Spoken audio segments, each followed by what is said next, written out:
All right, what's good, everybody? This is going to be a video regarding mental health and the effects it can have on a person. So I want to address where I've been for like the past week and a half, I guess. So let's just go back a little while to the start of December. So the 3rd of December, I went to a place called FeintAttacks with my family. It was like a little family thing that we did. It's pretty boring, but it was nice to spend time with family for a week. And I came back on the Friday. Now, on Friday, I went out and I saw some friends. It's like I've always said, you need to make time. Doing this as a job, it can be really lonely. So working from Monday to Friday by yourself, in a sense, sat in, your little office, it gets really boring. In a sense, to me, it does, anyways, because I love having the interaction with other people. So Friday, I always like to go out, see my friends, go for a drink and stuff like that. And I did that when I got back from Center Parks because I spent like the whole week with my family. And then Saturday, there was the boxing fight on. I don't know if people follow boxing, but it was the Anthony Joshua versus Ruiz, I think, Ruiz Jr. Fight that went off, and I was out with my friend Luke and a guy called Dom. Now, if you've been around on my streams 2 weeks ago, you would have seen Dom's been popping in. If you guys saw the sleep lock that I did, you would have seen that Dom was here with me. And Saturday night, we went out for a drink to watch the boxing. And Dom said to me, right, I'm going into town. I'm going into town. I'm going to get some drinks with some friends, and then I'll meet you later on. So I was like, oh, you dude, sound. We went into town, and then I was with Dom. I was with him all night till about like 3 a.m. So when we go out, we don't come back in until like 5 a.m. absolutely just steaming. And he went home at like 3, I think. That was the last time I can remember seeing him. He went home at 3. Now, there's only ever like, I guess there's only 2 reasons why Dom ever goes home. Dom only goes home when he's run out of money. He just doesn't tell anybody. He's run out of money, and then he, like, because his dad's a taxi driver, he gets his dad to come pick him up. Or he's either met somebody and he's going home with them. That's the only reason why Dom would ever go home. So he disappeared at like 3 in the morning, and I was out with my other friends, and we got in at like 6. So, he was pretty drunk, and this was Sunday the 8th of December. I woke up at like 9:30 a.m., 10 a.m. On a Sunday, which I usually never do that. I woke up to my dad.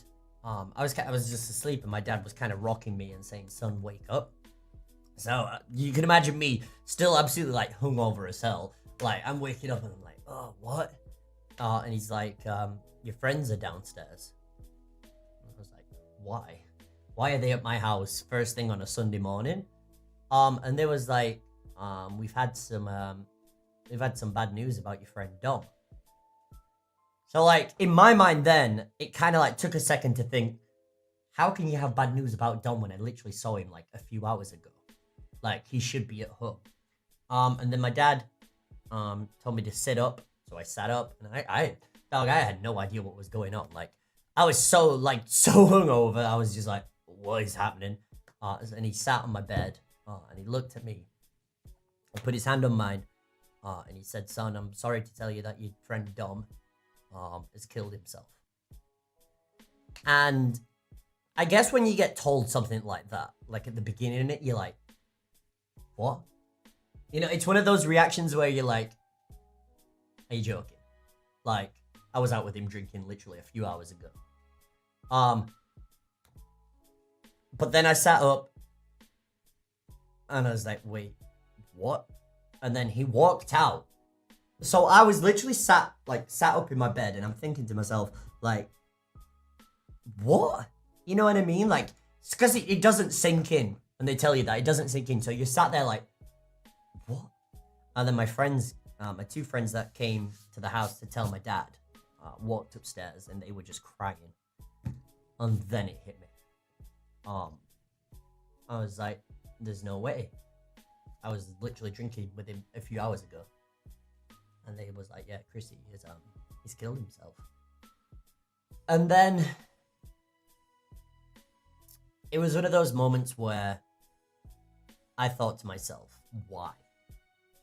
Now, if you guys would have known Dom, only through my streams, you've seen him in my chat before, and me personally, how I've known him, for only around 11 months, I knew him, because I met him at the start of this year. But he was one of those guys where you could spend a weekend with him, and you'd become his best mate instantly. You know what I mean? He was one of those friends, because for me, he was kind of like me in a sense. He reminded me like a little bit of a younger version of myself. Like, he was into anime, we'd watch anime together. He didn't get Pokemon, but he loved to play Pokemon. You know, you could talk to him about anything. And I was sat there questioning it. Like, why? Like, what's led him to do this? Because we always told him that anything that bothers you, just talk to us. And Dom was quiet, you know, he's a quiet guy, but he was quite emotional. And whenever before he had a problem, he talked about it in front of us. You know, we had a group chat and he talked about it and he put it in the chat, what was bothering him, and we'd sit down, we'd talk to him, and we'd solve things.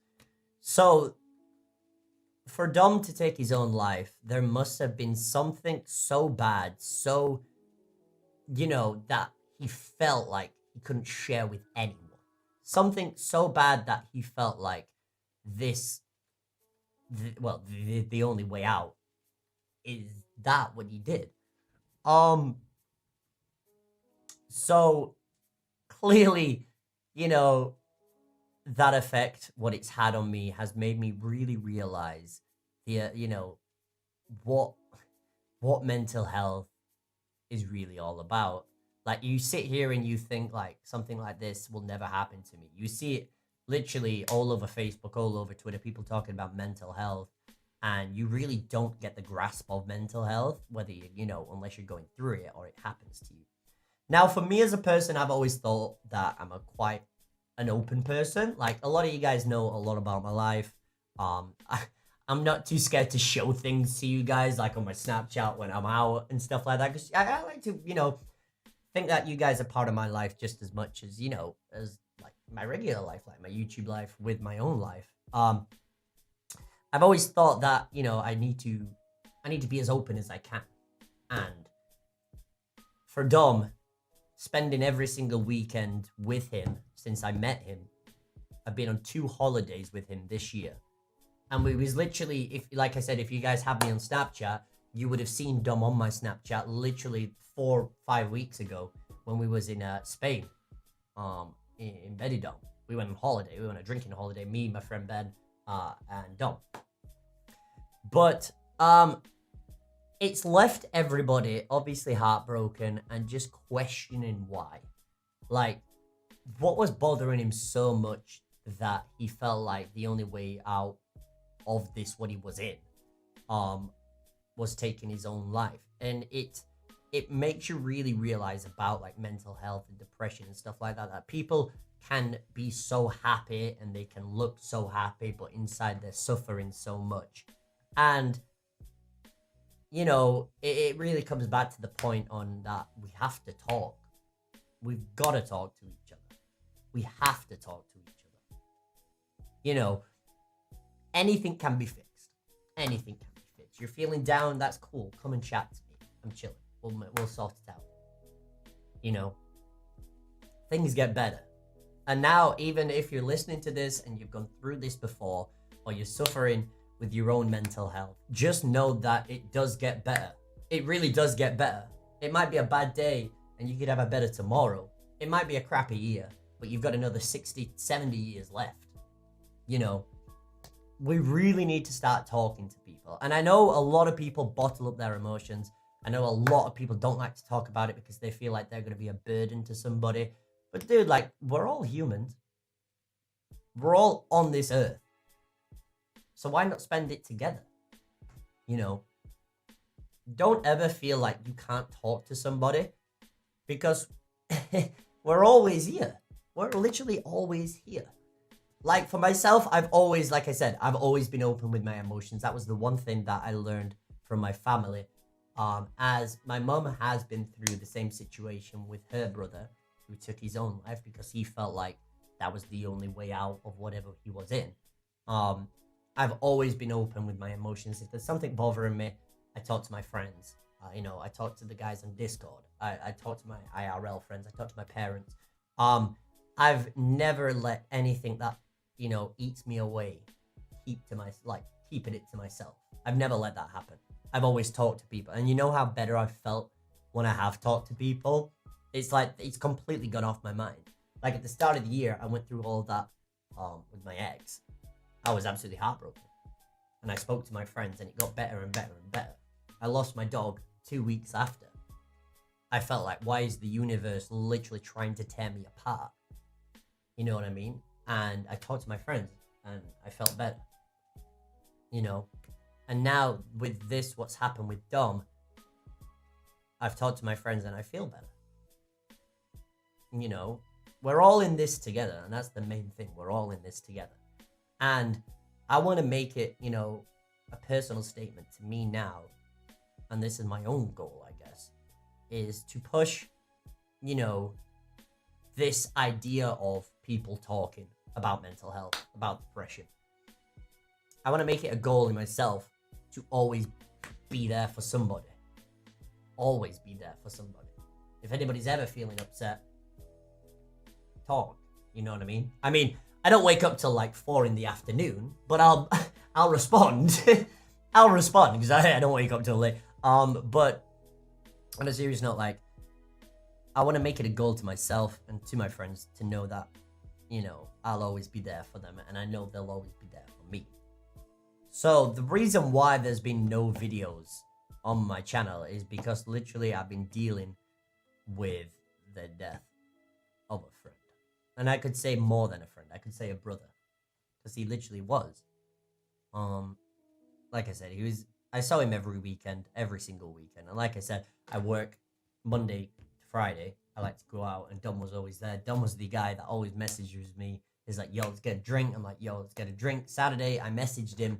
The day before he took his life, I messaged him saying, yo, come out, we're drinking. He's like, cool, let's do it. And then for him to be out with his friends all night at 3 AM to go home and do it an hour later, will forever just haunt me.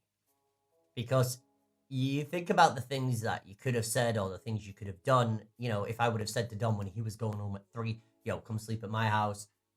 We'll get some drinks back at ours and we'll just go to bed. That could have saved his life. But then you have to, go to the other idea where someone's made their mind up like that. If they've already made a deal with the devil themselves, they're going to do it. If it wasn't today, it was going to be tomorrow. If it wasn't this week, it was going to be the week after. And like I said, I want to make sure that the message that I push now on this platform is to talk about mental health. If there's anything ever bothering anybody, don't bottle it up. Talk about it. Like I said, we need to talk. Like the saying goes, remember, it's okay not to be okay. It really is. We've got to start talking to people. We've got to start talking. We really have. We really have. It's becoming more of a trend. And it shouldn't be at all.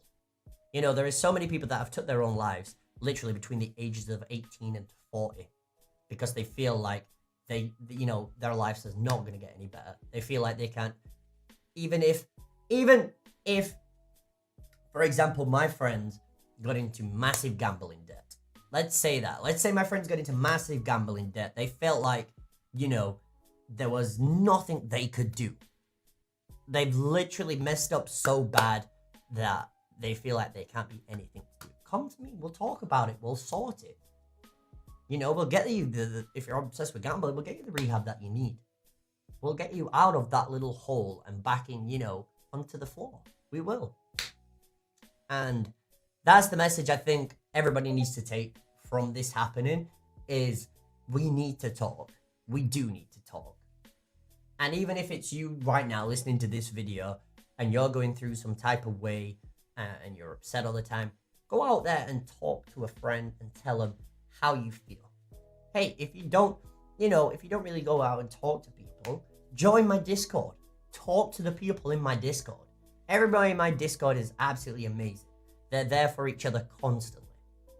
My Discord's always active with so many new people joining every single day. People are always there. I could type in my Discord right now how I felt, and I know the thousands of people that are in the Discord would talk back to me. They would. And if you did it as well, they'd talk back to you. They would. And that's just one little part. That is one little part. There are so many people in this world that you can talk to about your problems. There really is. And you need to talk. You need to talk. You do need to talk. Because, man, I don't ever want to go through this again. I'd never want to go through this again. I really don't. So, his funeral is this Monday coming up. Today's Tuesday, so it's the Monday. It's the 23rd of December. I guess if I feel up to streaming, then I will throughout the week. But if I don't, then that's the reason why. I kind of want to get the funeral out of the way, get all of my emotions out, keep him living on in my memories, and then obviously get back to work and stuff like that. Because as awful as it is, life still goes on. We still, I can't just stop everything and just feel sorry for myself constantly. I have to get back into working and stuff like that. So, like I said, after the funeral and stuff like that, we'll make sure to come back. And because, like I said, Dom was a part of my channel. He did the sleep lot with me. He was always in my chat. And he wouldn't want me to just stop right now, like I said, feeling sorry for myself constantly and just let my YouTube go down. But that's the reason why. And I know a lot of people do hate to see updates on my channel and stuff like that. But these are things that you just cannot help. These are things that you cannot help. 2019 has been an absolutely awful year for me. It has been an awful year for me. Through everything that I've gone through this year, it's been absolutely awful. But I know myself, 2020 is going to be better. I know that myself, 2020 is going to be better. So I'm looking forward to it. But yes, I'm going to get on and out. The one thing I do want to say, if you have watched the video all the way through to this part, we have a fundraising page for Dom. Now, the funeral and everything like that, it's literally all going to be covered by the fundraiser. And I'll put the link at the top of the description so you guys, even if it's £1, say 1,000 of you guys watch this video and you all have a spare pound, a spare euro, a spare dollar, and you donated that to the fundraiser, that's £1,000. That's £1,000. 2,000 people see that. That's £2,000. And just think how far that goes to help with his mum and dad paying for the funeral and everything like that. It does. It helps out a ton. So if you guys do want to help out, there is a link at the top of the description. If you can't donate, don't worry. Just a simple share on social media helps out a bunch. It really does. And like I said, the final note that I want to leave you guys with this video is it's okay not to be okay. And we've got to talk. We've got to talk. Yeah, we've got to talk. All right, I'm going to get up and out. I love you guys. I'm going to speak to you next time.